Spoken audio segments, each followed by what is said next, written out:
पूर्व व्याख्यानों में हम रीतिकाल से संबंधित चर्चा करते आए हैं, जैसे रीति का आशय, रीतिकाल का नामकरण, रीतिकालीन परिस्थितियाँ और रीतिकाल के रीतिबद्ध, रीतिमुक्त और रीतिसिद्ध कवियों की विशेषताओं के बारे में हम पढ़ चुके हैं। हमारे यहाँ बीए पाठ द्वितीय में रीतिकालीन काव्य संग्रह नामक पुस्तक विश्वविद्यालय के द्वारा पाठ्यक्रम में निर्धारित की गई है। पुस्तक में सर्वप्रथम आचार्य केशवदास कवि के रूप में हमारे समक्ष हैं। केशवदास की कविता को पढ़ने से पूर्व हमें केशवदास का सामान्य परिचय जान लेना चाहिए। महाकवि केशवदास का जन्म संवत 1618 में और मृत्यु 1680 के आसपास हुई। रीतिकाल के प्रवर्तक आचार्यों में केशव को भी अनेक विद्वान मानते हैं। इसका कारण उनका आचार्य एवं महाकवि का समर्थ रूप है। इनके पिता का नाम काशीनाथ और पितामह का नाम कृष्णदत्त था। पिता पंडित काशीनाथ के प्रति केशव की अगाध श्रद्धा थी। मिश्र बंधु विनोद में केशव पुत्र वधू नामक कवयित्री का भी उल्लेख मिलता है। इससे यह प्रमाणित होता है कि केशव के कुल की नारियां भी विदुषी थी। केशव की शिष्या प्रवीण राय भी नृत्य प्रवीण और विदुषी थी। केशवदास के वंशजों का मूल स्थान, निवास स्थान ब्रज और राजस्थान के दहली डीग मार्ग पर कुम्हेर गांव को माना जाता है। केशव के पूर्वज गोपाचल के राज्याश्रित रहे हैं। इनका परिवार संस्कृत निष्ठ था।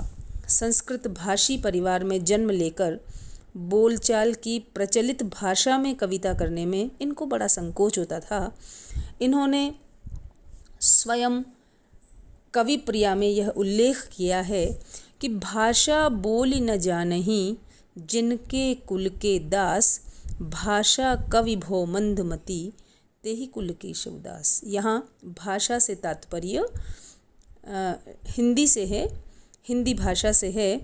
जिनके कुल के दास भी, अर्थात जिनके कुल के जो भृत्य थे वे भी संस्कृत भाषा में संवाद करते थे, बातचीत करते थे। इसलिए कवि ने संस्कृत को छोड़कर जब हिंदी में कविता की तो स्वयं कवि को भी संकोच होता रहा। केशव कवि भी थे और आचार्य भी थे। संस्कृत काव्य परंपरा से परिचित होने के कारण शास्त्र निरूपित काव्यांगों का परिचय कराने में केशव को सफलता मिली है। वे काव्य में अलंकार को प्रधानता देते थे। इसी मनोवृत्ति के अनुसार वे भामह, उद्भट और दंडी की परंपरा का अनुसरण कर रहे थे, जो रस, रीति आदि को अलंकार के अंतर्गत गिनते हैं। चमत्कार प्रदर्शन की भावना उनमें सर्वोपरि थी। भूषण या अलंकारहीन कविता को वे असुंदर समझते थे। इसीलिए उनकी रचनाओं में श्लेष, यमक आदि का आश्रय लेकर उक्ति वैचित्र्य एवं शब्द चमत्कार की प्रधानता मिलती है। यहाँ तक कि दुरूहता और नीरसता भी उत्पन्न हो जाती है। सुबरन की खोज में तथा कवि रूढ़ियों के निर्वाह में तल्लीन उनकी काव्य चेतना कवि सुलभ रागात्मक तारल्य एवं सहज सौंदर्य बोध से प्रायः वंचित ही दिखाई देती है। सैद्धांतिक विषय प्रतिपादन भी विशृंखल तथा अमौलिक है। मौलिकता केवल अलंकार वर्गीकरण में ही दिखाई देती है, जो विशेष महत्वपूर्ण नहीं है। वस्तुतः उनका लक्ष्य तो ब्रज भाषा में अपने संस्कृत ज्ञान का उद्घाटन, प्राचीन काव्य परिपाटी का अनुसरण तथा राज परितोष ही प्रतीत होता है। अलंकार का उन्होंने अलंकार शब्द का बड़े व्यापक रूप में प्रयोग किया है। अलंकार के सामान्य और विशेष दो भेद करके वे वर्णन की प्रणाली के साथ वर्णन के विषय को भी उसी के अंतर्गत सम्मिलित करते थे। अलंकारों के लक्षण के लिए उन्होंने दंडी के काव्यादर्श, अमर रचित काव्य कल्पलता वृत्ति तथा केशव मिश्र कृत अलंकार शेखर का अनुसरण किया है। अलंकार के प्रति उनका जो अत्यधिक आग्रह था, उसके प्रति उन्होंने स्वयं कहा है कि यद्यपि सुजाति सुलक्षणी सुबरन सरस सुवृत्त भूषण बिनु न बिराजेई कविता वनिता मित्त।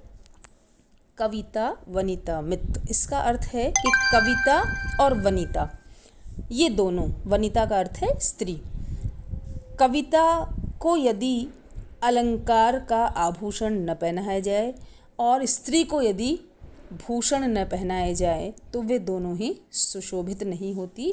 यद्यपि सुजाति, हम इसका अर्थ दोनों अर्थों में कर सकते हैं।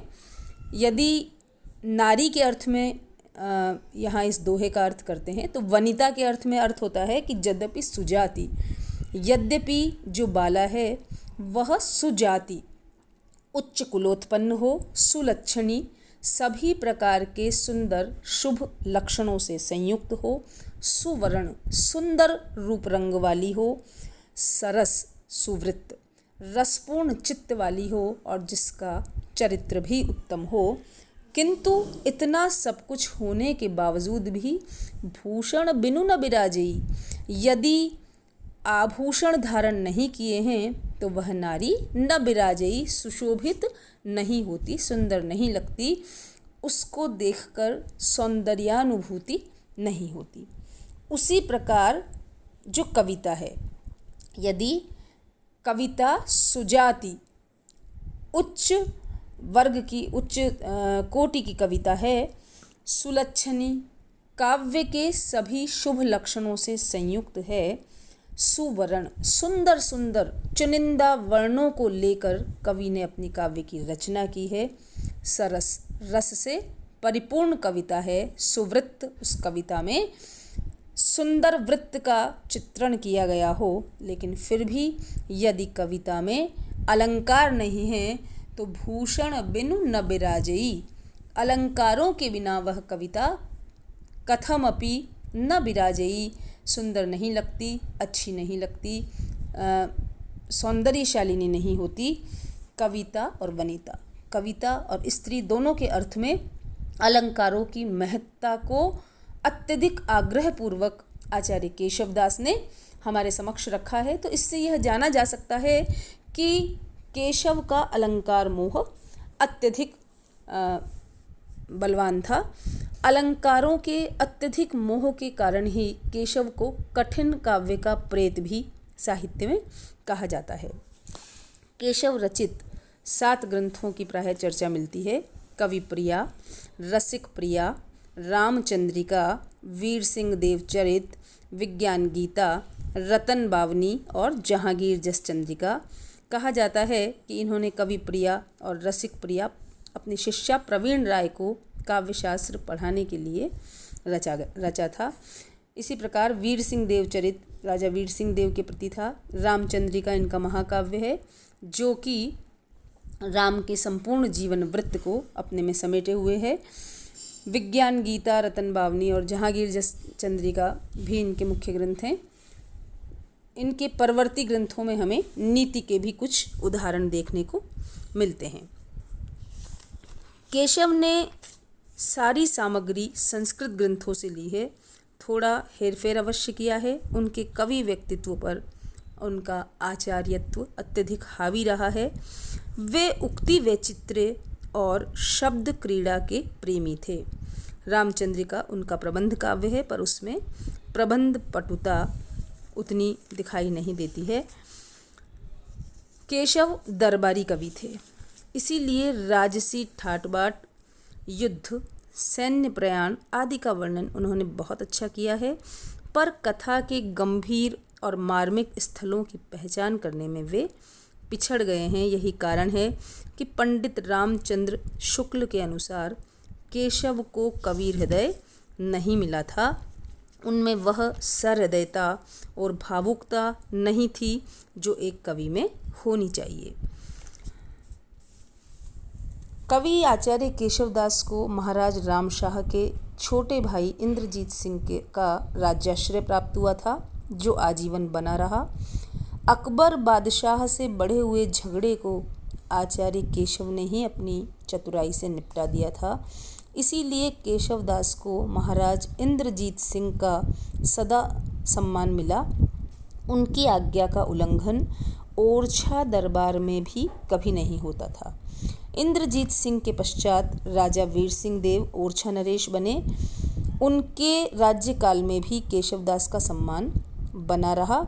इन दोनों राजाओं के अतिरिक्त रामशाह, रतन सेन, अमर सिंह और चंद्रसेन ने भी केशवदास का सदा सम्मान किया।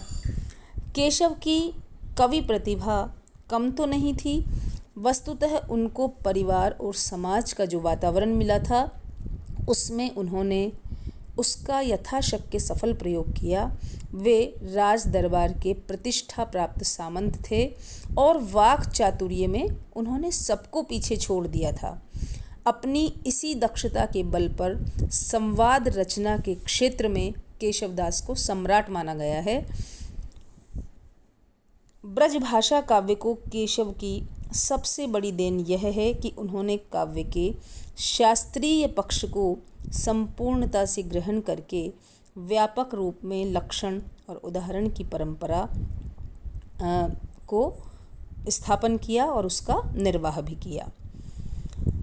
राजस्थानी चित्रकारों ने जिन साहित्यिक ग्रंथों को चित्रित किया है उनमें कविप्रिया और रसिकप्रिया विशेष है। इन रचनाओं की अनेकानेक हस्तप्रतियां सुदूर स्थानों से उपलब्ध हुई है, जिससे केशव की लोक प्रसिद्ध और इन रचनाओं का व्यापक प्रचार प्रसार निश्चित रूप से प्रमाणित होता है। डॉक्टर जगदीश गुप्त का मत है कि रीति काव्य के मान्य विद्वानों द्वारा यह बात बार बार दोहराई गई कि जिन संस्कृत ग्रंथों का आधार केशव ने लिया या जो काव्य सिद्धांत उन्होंने अपनाया उसका अनुकरण परवर्ती रीति कवियों द्वारा नहीं हुआ। अतएव केशव के स्थान पर चिंतामणि को रीति परंपरा के प्रवर्तन का श्रेय मिलना चाहिए, परंतु चिंतामणि का व्यक्तित्व केशव की अपेक्षा बहुत कम प्रभावशाली था। यह दूसरी बात है कि अन्य कवियों ने भी उन्हीं ग्रंथों को आधार बनाया जिनको चिंतामणि ने स्वीकार किया था। रीति काव्य के प्रति एक विशिष्ट मानसिक वातावरण के निर्माण में केशव का स्थान चिंतामणि की अपेक्षा कहीं अधिक ऊंचा है। केशवदास आचार्य और कवि दोनों ही रूपों में अपने तथा बाद के युग के लिए एक प्रेरक शक्ति रहे हैं। भले ही स्वतंत्र रूप से इनका महत्व इतना अधिक नहीं रहा हो, किंतु फिर भी वे रीतिकालीन कवियों के प्रेरणा स्रोत बने। एक दिशा दर्शक के रूप में उनके योगदान को हम नहीं भुला सकते। आचार्यत्व उनके कवि रूप को अधिक समर्थ बनाता हुए हमें दिखाई देता है। अगले व्याख्यान से हम केशवदास की जो रचना हमारे यहाँ संकलित है, जो पद संकलित है, उनका अध्ययन करेंगे।